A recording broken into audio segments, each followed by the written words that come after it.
ஏய் ஆண்டி எங்கள் அம்மா கிட்ட அடி வாங்க வச்சா? நீ செஞ்ச தப்பு தானடா நான் சொன்னேன். எதுக்கு நீ அம்மா கிட்ட சொல்கிற? நீ தப்பு செஞ்சு சொன்னேன். அதான் எதுக்கு சொன்னேன்? என்னடா இது ஒரு கேள்வி மாதிரி நீ கேட்டுட்டு இருக்க? சரி இனிமேட்டு நீ தப்பு செஞ்சேன்னு இப்போ அம்மா சொல்லலாம். லக்ஷ்மி,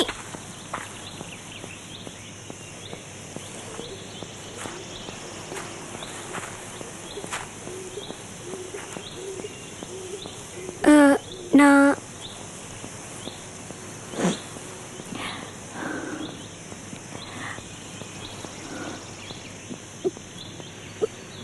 நாங்கள் எத்தனையோ நாள் சாப்பிடாம படுத்திருக்கோம்.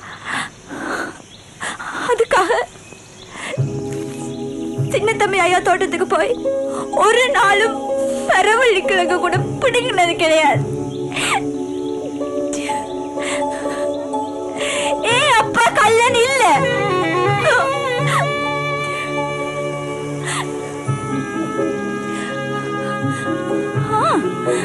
நாங்க கூலி பழப்பு பண்றவங்க தான்.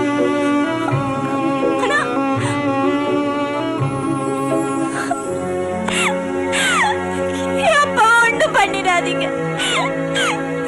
அப்பா ஒண்ணு பண்ணிடாதீங்க, அப்பா ஒண்ணு பண்ணிடாதீங்க. தெரியும் தெரியும், அதுக்காக நான் உன்கிட்ட மன்னிப்பு கேட்கிறேன்.